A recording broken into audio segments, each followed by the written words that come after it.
عباد توحید کے مت والوں، شمع رسالت کے پروانوں،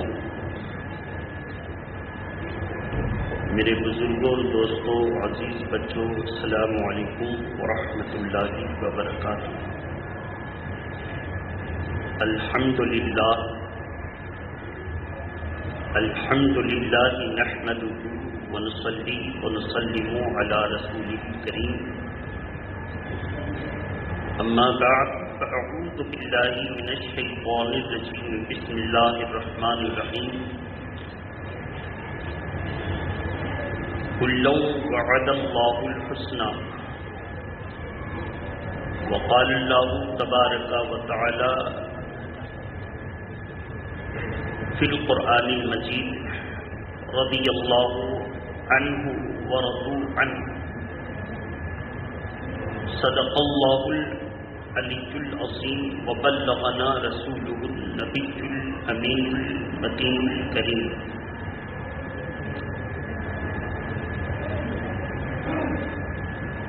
خود نہ تھے جو راہ پر اوروں کے ہادی بن گئے، خود نہ تھے جو راہ پر اوروں کے ہادی بن گئے، کیا نظر تھی کہ مردے کو مسیحا کر دیا، کیا نظر تھی کہ مردے کو مسیحا کر دیا۔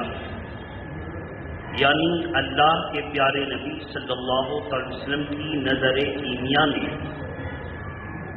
جس پر جلوہ فرما دیا، وہ اگر ذرہ تھا تو آفتاب بن گیا۔ گزشتہ سے منسلک میں نے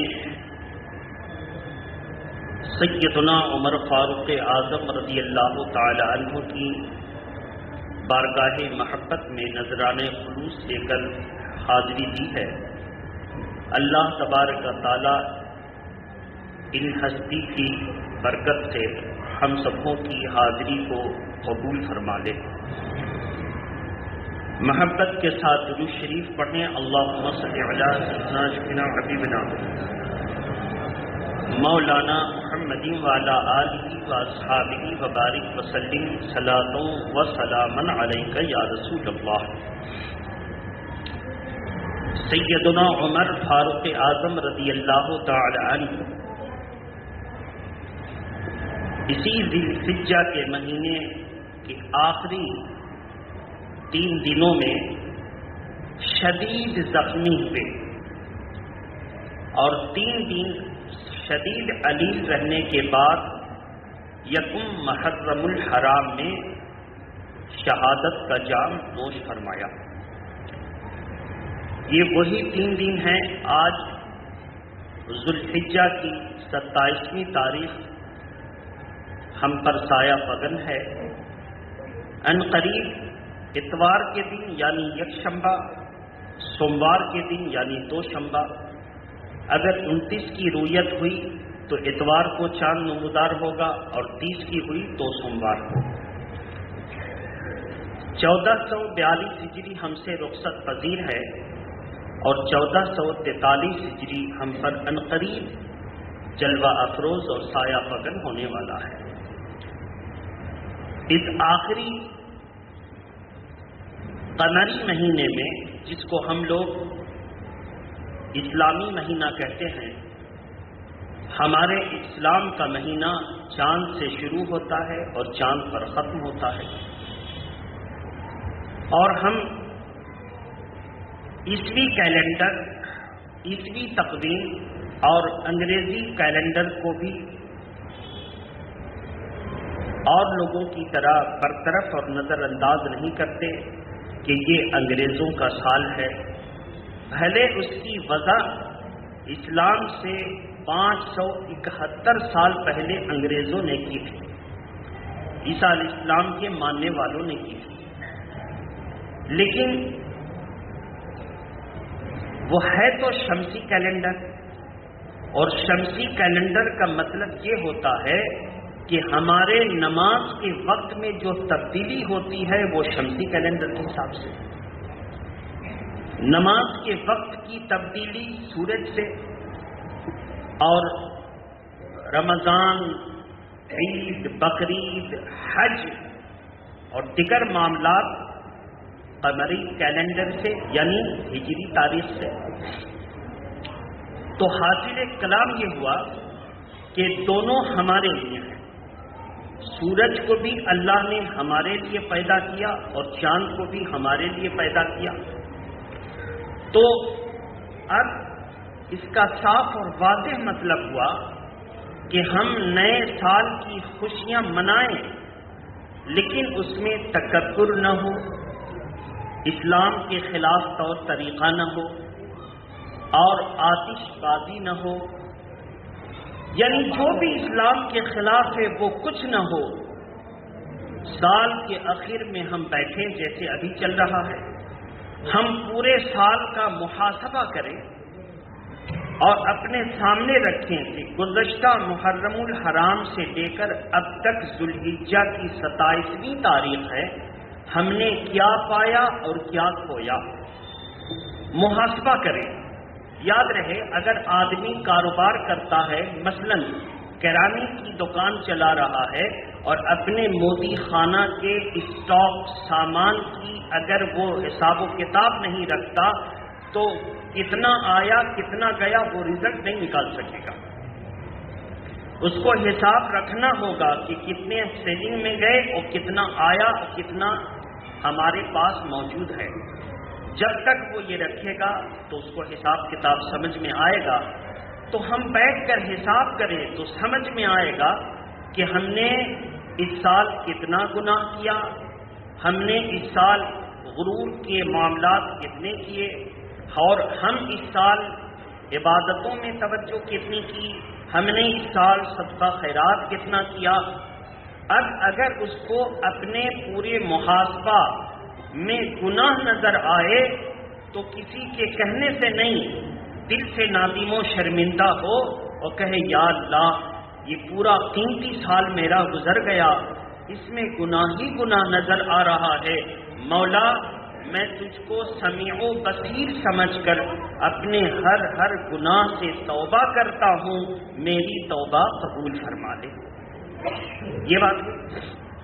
اور اگر اس میں کچھ نیکی دکھے کہ میں نے کسی کی مدد کر دی، میں نے نماز کی پابندی کی، میں نے درس قرآن میں شرکت کی اور میں نے اچھے کام کیے، اور شادی بیاہ اور ولیمہ کے موقع پر اللہ کو ناراض کرنے والا کام، ڈھول باجے، ناچ گانے تماشے اور جوکروں کی جوکڑی سے ہم نے توبہ کر دیا۔ لوگوں نے ہمیں مشورے دیے لیکن ہم نے کہا نہ، جو جوکڑوں پر پیسے خرچ کروں گا وہی پیسہ اپنے لڑکے کی شادی کی خوشی میں غریبوں کی مدد کر دوں گا اسی پیسے سے۔ اگر وہ اس طرح کا ذہن بناتا ہے تو یقین کیجیے وہ سامنے آئے گا، اب کہے یا اللہ یہ جو میں نے نیکیاں کی ہیں یہ تیری عطا سے، تیرے کرم سے میری ان نیکیوں کو قبول فرما لے، اور یہ تو کچھ بھی نہیں ہے، جو اچھے لوگ دنیا میں ہیں ان کے وسیلے سے مجھ پر مزید نیکیوں کی توفیق عطا فرما۔ یہ ہے سال آخر کا محاسبہ کا طریقہ۔ اب اس میں ہم عہد کریں کہ جو ہم سے ہوا سو ہوا،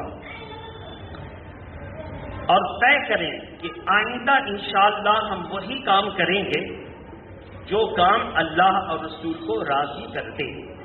اگر ہم نے غم اور خوشی کے موقع پر اللہ کو راضی کرنے والا کام نہ کیا اور پھر کوئی مصیبت آ گئی، طوفان آ گیا، کوئی معاملات آ گئے، پھر اس کے بعد سب روتے رہیے، گڑ گڑاتے رہیے، تڑپتے رہیے، مصیبت آ جانے کے بعد گناہوں کی وجہ سے، مصائب آ جانے کے بعد گناہوں کی وجہ سے پھر اللہ تعالیٰ اس کو نہیں بدلتا ہے تو پھر ایمان بھی خطرے میں پڑ جاتا ہے۔ لوگ کہتے ہیں عاشورہ کے دن دعا کر لو دعا قبول ہوگی، جمعہ کے دن دعا کر لو دعا قبول ہوگی، لوگ کہتے ہیں عیدین کی رات میں دعا کر لو دعا قبول ہوگی، لوگ کہتے ہیں شب برات، شب قدر، شب معراج میں دعا کر لو دعا قبول ہوگی۔ ہم نے تو دعا کی پر دعا قبول نہ ہوئی۔ اللہ کی طرف سے پیغام آتا ہے، تو نے دعا کی، جب تو نے مجھے ناراض کر دیا تھا، اس کے بدلے میں جب عذاب آیا ہے، عذاب دیکھ کر تو توبہ کرے گا تو توبہ قبول نہ ہوگی، عذاب دیکھنے کے بعد جب تو دعا کرے گا تو دعا قبول نہ ہوگی، اور تو لمبے لمبے ہاتھ اٹھا کر کے دعا کرتا ہے۔ ذرا اپنی ذات پر غور کر لیتا، تو نے جو یہ کپڑے پہنے ہیں یہ حرام کے ہیں کہ حلال کے؟ تو جو کھا کر آیا ہے وہ سود کی خوراک ہے کہ جائز کی خوراک ہے؟ تو جو پہن کر آیا ہے یہ چوری کی چپل ہے یا تیرے حلال کمائی کی ہے؟ اگر تو اپنی ذات پر غور کر لیتا تو دعا کیوں نہ قبول ہوئی، اس کی وجہ سمجھ میں آ جاتی۔ تو میرے محترم بزرگ اور دوستو، پھر آدمی اس وقت کہتا ہے کہ کہاں ہے اللہ، کیسے دعا قبول نہیں ہوئی؟ یاد رکھیے میرے محترم بزرگ اور دوستو، صحابہ اکرام نے کہا یا اللہ، کب کہا تقوی پرہیزگاری کرتے تھے، جنگ کا مطلع چھا گیا، مسلمانوں کی تھوڑی سی نفری یعنی لوگوں کے تھوڑی سی تعداد اور کفار و مشرکین کی ہزاروں پر مشتمل اور ہتھیاروں سے لیس تعداد جب صحابہ اکرام نے دیکھا تو پھر اس وقت میدان کارزار میں پکار اٹھے، الا نصر اللہ قریب، الا نصر اللہ قریب۔ جب پکارا اپنے رب کو تو رب نے کیا جواب دیا؟ گھبراؤ نہیں میرے محبوب کے غلاموں، مدد تمہارے قریب ہے، مدد تمہارے قریب ہے۔ اور 313 کی ایسی مدد کی گئی کہ وہ ہزاروں پر فاتح بن کے نکلے اور دنیا میں ایک تاریخ رقم کر دی، تاریخ رقم کر دی۔ جبکہ وہ کہتے تھے میدان میں کہاں ہے اللہ کی مدد؟ کب کہتے تھے؟ جب انہوں نے مکمل اللہ کی اطاعت کی تب کہتے تھے کہاں ہے اللہ کی مدد۔ اور ہم ہر گناہ میں ملوث ہوں اور مصیبت کے وقت کہیں کہاں اللہ نے مدد کیا تو یہ اور ایمان خطرے میں پڑ جاتا ہے۔ اب تک تو ایمان بچا تھا اور یہ جملہ کہہ دیا تو اور خطرے میں پڑ گیا۔ تو ایسی صورت میں اللہ نے کیا فرمایا؟ ذرا اپنی زبان کو دیکھ لے، وہ دن بھر جھوٹ بولتی ہے پھر کہتی ہے اس زبان سے دعا قبول نہیں ہوتی۔ ذرا اپنے لباس کو دیکھ لے، وہ حرام کی کمائی کا ہے پھر کہتا ہے کہ ہماری دعا قبول نہیں ہوتی۔ اب آپ اندازہ کریں، جب ایک آدمی اپنی ذات پر غور کرے تو پتہ چل جائے گا کہ دعا قبول نہیں ہوتی، پھر اللہ پر الزام دینا نہیں ہوگا۔ الزام دیا تو ایمان بھی خطرے میں پڑا اور جو ہونا تھا وہ تو ہوا۔ بہرحال ہم اور آپ توبہ کریں سب مل کر کے، استغفر اللہ ربی من کل ذنب واتوب الیہ، کہیے میں توبہ کرتا ہوں اپنے تمام سابقہ گناہوں سے، الہی میری توبہ قبول فرما۔ کلمہ پڑھتا ہوں، لا الہ الا اللہ محمد رسول اللہ، نہیں ہے کوئی عبادت کے لائق سوائے اللہ کے، محمد صلی اللہ علیہ وسلم اللہ کے رسول ہیں۔ آمنت باللہ کما ہوا باسمائہ وصفاتہ وقبلت جمیع احکامہ وارکانہ۔ جب ہم نے ایمان مجمل پڑھ لیا، ترجمہ کیا ہے؟ ایمان لایا اللہ پر اور اس کے رسولوں پر اور اس کی تمام صفات پر اور کتاب پر اور قیامت کے دن پر یعنی آخرت پر، تو انشاءاللہ اس ایمان مجمل میں جو مختصر لفظ میں باتیں آ گئیں اس پر قائم رہے تو وہ مومن ہے۔ بہرحال اب ہم عہد کریں کہ نماز کی ہم پابندی کریں گے۔ ایمان کے بعد سب سے اول نماز، بولی ایمان کے بعد سب سے اول نماز۔ آپ کام کاج کرتے ہیں، آپ کہیں بھی جو ہے تجارت کرتے ہیں، نماز چھوٹ گئی، آپ فوراً گھر آ کر کے فرض نماز اور واجب نماز ادا کر دیجیے۔ سنت چھوٹ گئی، سنت معاف، نفل چھوٹ گئی، نفل نماز معاف، لیکن قضا میں صرف فرض اور واجب آپ کو ادا کرنے ہوں گے۔ پھر آپ طے کریں کہ اب کسی صورت میں بھی ہم نماز کو ممکنہ طور پر ادا کریں گے، اور جب یہ طے کر لیں گے تو کیا فائدہ ہوگا؟ سرکار مفتی اعظم ہند کے یوم پیدائش آج سے تقریباً 5 دن پہلے 22 ذوالحج کو گزر گئی. بولی یوم پیدائش 5 دن پہلے، 27 ہے، 5 دن پہلے جائیں گے، 22 ذوالحج کو گزر گئی. سرکار مفتی اعظم ہند علیہ رحمت الرضوان بس میں سفر کر رہے ہیں. عصر کی نماز کا وقت آیا.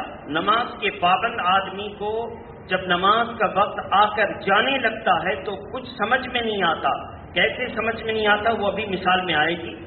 تو انہوں نے اپنے لوگوں سے کہا نماز، کہا حضور ڈرائیور کو تو کہہ رہے ہیں اور وہ پہلائے جا رہا ہے، بس ذرا سا آگے. ملک والی جب بس میں چڑھیں گے اور اسٹاپیج نہیں ہوگا تو ایسے ہی کہتا ہے بس ذرا سا آگے روک دیں گے، بس ذرا سا آگے روک دیں گے، کہتے کہتے وہ ٹال کر لے جاتا ہے. چونکہ ان لوگوں کو بھی ٹائم کا حساب کتاب دینا ہوتا ہے. بہرحال تو ایسی صورت میں انہوں نے کہا نماز. 2-3 مرتبہ کنڈکٹر سے اور ڈرائیور سے بات کی گئی کہ جب وہ اسی طرح پہلاتا رہا بس ذرا سا آگے روک دیں گے، ذرا سا. سرکار مفتی اعظم ہند جلال میں گیٹ پر آ گئے. قریب تھا کہ قدم نیچے رکھتے تھے. سب لوگ کھڑے ہو گئے اور اتنا شور کیا کہ ڈرائیور نے ایمرجنسی بریک لگا دی. سرکار مفتی اعظم ہند اسی جلال میں اترے اور پاس میں تالاب پر بیٹھے بیٹھے کھڑکی سے نظر پڑ گئی تھی. تو تالاب کے کنارے جانے کا کوئی راستہ نہیں. جنگل کے تالاب کیسے ہوں گے؟ کوئی تھوڑا کنارہ بنا رہے گا. اگر وہ چل بھی گئے تالاب میں جا کے وضو کر دیا تو واپسی میں تو پیر کا کیا حال ہوگا آپ سمجھ ہی رہے ہیں. ایسا تو نہیں کہ کنارے پہ کوئی لوٹا لے کے کھڑا ہے اور وہ پیر دھلا دے گا. کیا کیفیت ہے آپ سمجھ لیجیے اس کو.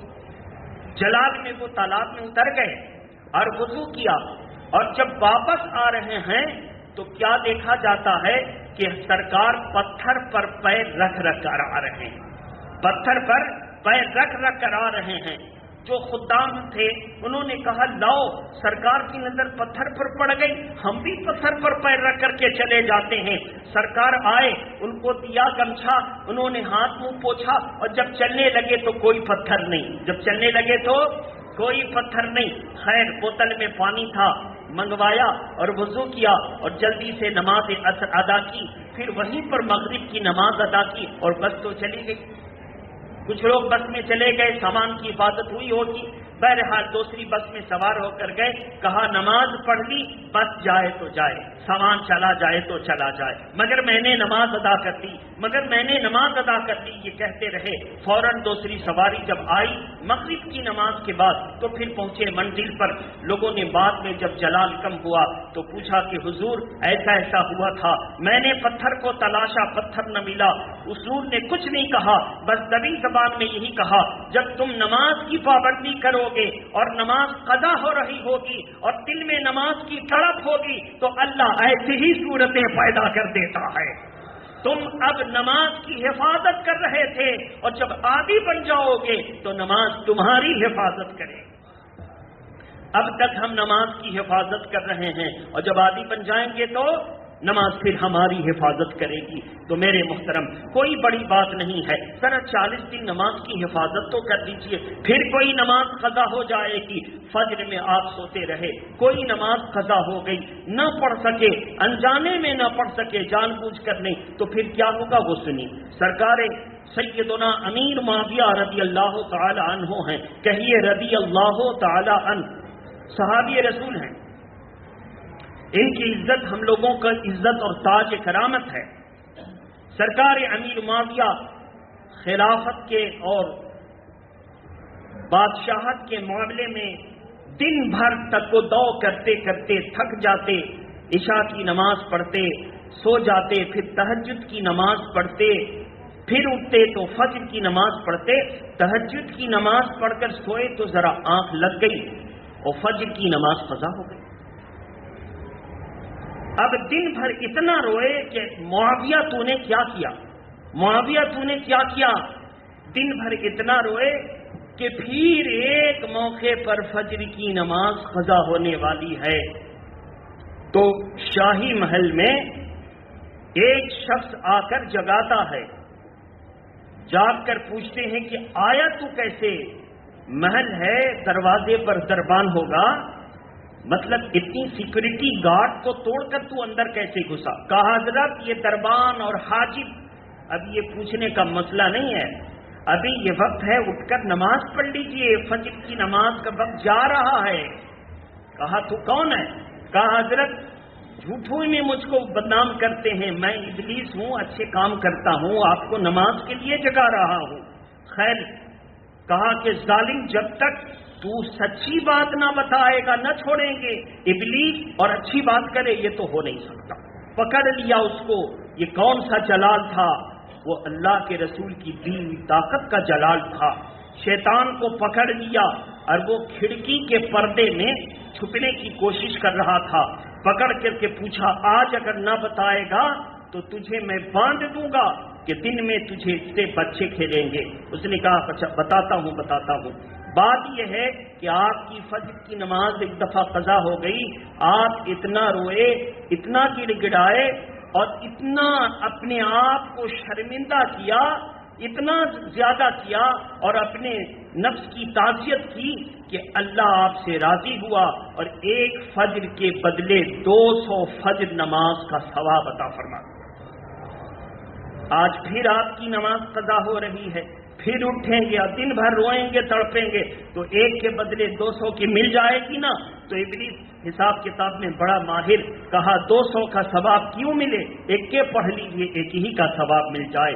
کہا لعین وہ رو گڑ گڑا کے جو 200 ملتی وہ اللہ کی رحمت سے ہوتی، اور جو میں پڑھ رہا ہوں اللہ کا حکم ادا کر رہا ہوں، جو بندہ اللہ کا حکم ادا کرتا ہے اللہ اس پر راضی ہو جاتا ہے۔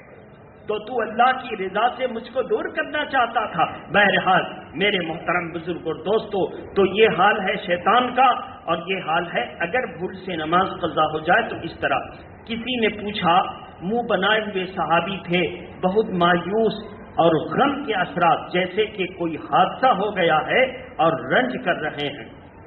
کسی نے پوچھا کہ کیا ہوا، کوئی حادثہ ہوا؟ کہا کہ نہیں، اگر میرا بیٹا یا میری بیوی یا بچے کا انتقال ہو جاتا تو دن بھر لوگ تعزیت کرتے رہتے، پرسہ دیتے رہتے، تسلی دیتے رہتے، اللہ آپ کو صبر دے۔ میری فجر کی نماز قضا ہو گئی اور کوئی تسلی دینے نہ آیا، کوئی تسلی دینے، حالانکہ ضرورت یہاں تھی کہ وہ مجھے تسلی دینے آتا، اللہ کی رحمت یاد دلانے آتا۔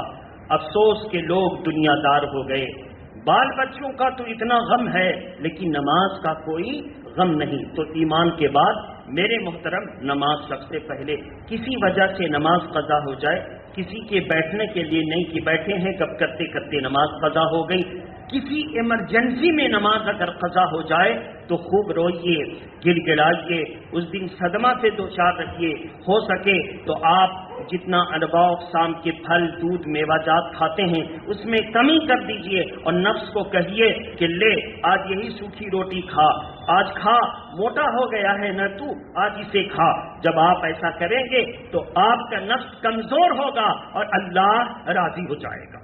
آج وقت کی ضرورت ہے کہ ہم اپنے رب کو راضی کریں۔ طرح طرح کے مصائب اور مصیبت ہمارے سامنے پیش ہیں، ہم اب ہوش کے ناخن نہ لیں گے تو جب اللہ کا عذاب آ جائے گا تو قرآن کا ارشاد ہے ما لکا من دافعین، پھر اللہ کے عذاب سے کوئی تجھے بچا نہیں سکتا، اور جب کوئی بچا نہیں سکتا تو قرآن نے کہہ دیا ان بطش ربک لشدید، تیرے رب کی پکڑ بہت سخت ہے، تیرے رب کی پکڑ یہ یہاں کا شکنجا نہیں کہ پکڑ لیا تو کسی طرح ڈھیلا کر کے آدمی پار ہو جائے گا، وہ رب کی پکڑ ہے۔ اور قرآن نے کہہ دیا رب نے جب نمرود کو پکڑا تو کوئی چھوڑا نہ سکا، رب نے جب حامان، شداد، فرعون کو پکڑا تو کوئی بچا نہ سکا، رب نے جب یزید کو پکڑا تو کوئی 3.5 سال ظلم کرنے کے بعد اسے جب پکڑا تو کوئی نہ بچا سکا۔ جب اتنے بڑے بڑے اتنی طاقت رکھ کر اپنے آپ کو نہ بچا سکے تو ہم لوگ کی کیا حیثیت ہے، ایک ہاتھ سے بھی کمزور ہیں۔ لہذا میرے محترم، شادی کی محفلوں میں، ولیمہ کی محفلوں میں اپنے آپ کو گناہ سے بچائیں، اور ایسا نہ ہو کہ اللہ نے عطا کیا ہے تو آپ اپنے ولیمہ اور شادی کے موقع پر جوکر لے آئیں اور جوکر سے جوکڑی کروائیں۔ اگر اللہ تعالیٰ پھر ایسے ہی جو ہے آپ کو سزا دے دے تو اس وقت خود جوکڑ بننا پسند ہوگا. اس کو سوچ لیجئے, اگر وہ جوکڑ بنا دے تو پھر کیا حال ہوگا. جو آپ جوکڑوں کی ناچ نچوا رہے ہیں اور لوگوں کی تفریح کا مواد پیش کر رہے ہیں, یہ تفریح ہے. آج قوم مسلم کی بچیوں پر آفت آئی ہے. غیر مسلم لڑکے فیس بک اور دیگر ذرائع ابلاغ کے چینل سے جا کر رابطہ کرتے ہیں, اپنا مسلمان ہونا ظاہر کرتے ہیں یا پھر غیر مسلمی ہونا ظاہر کرتے ہیں, دولت کی لالچ دیتے ہیں. مسلم بیٹیاں اپنے خاندان اور مسلم سماج پر کلن کا دھبا بنتے ہوئے گھر سے نکل رہی ہیں اور جا کر کورٹ میں شادی رچا رہی ہیں. کیا یہ مسلمان کے لیے المیہ کا وقت نہیں ہے؟ کیا یہ عزت اور ناموس کی حفاظت کا وقت نہیں ہے؟ اگر اس کو سوچ لیتے اور یہ کہتے ہمارے محلے کی غریب بیٹیاں, ہمارے خاندان کی غریب بیٹیاں, لاؤ یہی پیسہ لے جا کر ان کے نام سے رکھ دو, کہہ دو کہ بھیا کچھ تو نہ بنا سکے گا, اس چھوٹی سی رقم کا کان کا ایک جو ہے چھوٹا سا ٹاپس تو بنا لے گا, ناک کا ایک نوز پن پھول تو بنا لے گا, اتنا تو کر سکتا ہے. دھیرے دھیرے اگر امیر لوگ اپنے شادیوں کی فضول خرچی کرتے ہوئے یہ سونا اور چاندی کے زیورات, ضرورت کی رقمیں اگر غریب بچیوں کے حوالے کر دیں اور ان غریب بچیوں کا اگر اسی طرح نباہ ہو جائے, رشتے آئیں اور دیکھیں سونا چاندی والی ہے تو دنیا پرست دنیا کے لالچی رشتہ کرنے پھر عزت کے ساتھ گھر بسائیں, تو یاد رکھیے ایک امیر کا کچھ نہ بگڑے گا, لیکن ایک امیر کے تھوڑے تھوڑے خرچ سے کسی غریب کا کام چل جائے گا. ایک امیر کا کچھ نہ بگڑے گا میرے محترم. لیکن کب جب مصیبت آتی ہے تو مصیبت کے وقت پھر تلاشتے ہیں کہ صدقہ کر دیں, یہ مصیبت کیسے دور ہوگی, خیرات کر دیں. اب صدقہ اور خیرات کے لیے تلاشیے گا تو کوئی مناسب آدمی ملے نہ ملے, کوئی پکا مسلمان ملے نہ ملے, کافر کو دینا پڑے, کوئی متقی پرہیزگار ملے نہ ملے, بے نمازی کو دینا پڑے. لیکن جب آپ اپنے گھر کے بغل تلاشیے, غریب کوئی خاندان رشتہ دار میں مل جائے, آپ نے اس کو اٹھا کر کے کھانے کی ضرورت پوری کر دی, آپ نے اس کے روزینہ کا خرچہ دے دیا, کہا یا اللہ اس کے ہاں ضرورت تھی میں نے تیری رضا کے لیے کیا, تو یاد رکھیے اس سے اللہ بھی راضی ہوگا اور پڑوس کی ضرورت بھی پوری ہو جائے گی. وہ سرکار فاروق اعظم جن کی شان یہ ہے کہ قرآن مقدس میں 21 آیت کریمہ, کتنی 21 آیت کریمہ سرکار فاروق اعظم ہند فاروق اعظم کے جملے کے مطابق وہ نکلے. مثلا ایک مرتبہ غیر صحابہ اکرام اور دوسری جماعتیں حاضر ہیں. حضرت فاروق اعظم نے دیکھا حضور کے دولت قدا پر ہیں, کہا یہ نئے نئے لوگ اسلام لائے ہیں, حضور کے دولت قدا پر ہیں. پردے کی آیت آ جاتی تو عورتیں پردے میں ہوتی, پردے میں تھیں. اللہ کے پیارے نبی نے فرمایا کہ عمر ابھی تم نے کوئی دعا مانگی؟ کہا ہاں یا رسول اللہ. میں نے کہا وَإِذَا سَأَلْتُمُهُنَّ فَاسْأَلُوا مِنْ وَرَاءِ حِجَابٍ, یہ دعا میں نے کی تھی, اے اللہ کاش یہ ہوتا کہ جب یہ صحابہ حضور سے سوال کرتے یا حضور کی ازواج سے کوئی چیز مانگتے یا مسئلہ پوچھتے تو پردے میں ہوتے, وہ پردے میں ہوتی. ابھی تم نے دعا کی؟ کہا ہاں یا رسول اللہ. اسی الفاظ کے ساتھ 22ویں پارے میں دعا کی آیت کریمہ اتر گئی, اسی الفاظ کے ساتھ وَإِذَا سَأَلْتُمُوهُنَّ مِنْ وَرَاءِ حِجَابٍ. اسی لفظ کے ساتھ ایک مرتبہ ایک یہودی کا مسئلہ آیا, مسلمان کا مسئلہ آیا, منافق کا جھگڑا کا معاملہ تھا. فاروق اعظم نے اس میں مشورہ دیا اور مشورے کے طور پہ رکھا فلا وربک لا یؤمنون حتی یحکموک فیما شجر بینہم. یا رسول اللہ مجھ پر الزام ہے کہ میں نے ایک منافق کا قتل کر دیا. میں نے منافق کا قتل نہیں کیا, اس کا قتل کیا جو نماز روزہ کرنے کے بعد آپ کے فیصلے تسلیم نہیں کرتا تھا, آپ کے فیصلے تسلیم نہیں کرتا تھا. تو جو آپ کا فیصلہ تسلیم نہ کرے وہ سب ہو سکتا ہے, مسلمان نہیں ہو سکتا ہے. تو میں نے اس کا قتل کیا. ٹھیک ہے وہ نماز روزہ کرتا تھا. فلا وربک, اللہ کی قسم, آپ کے رب کی قسم, وہ مسلمان نہیں ہو سکتا.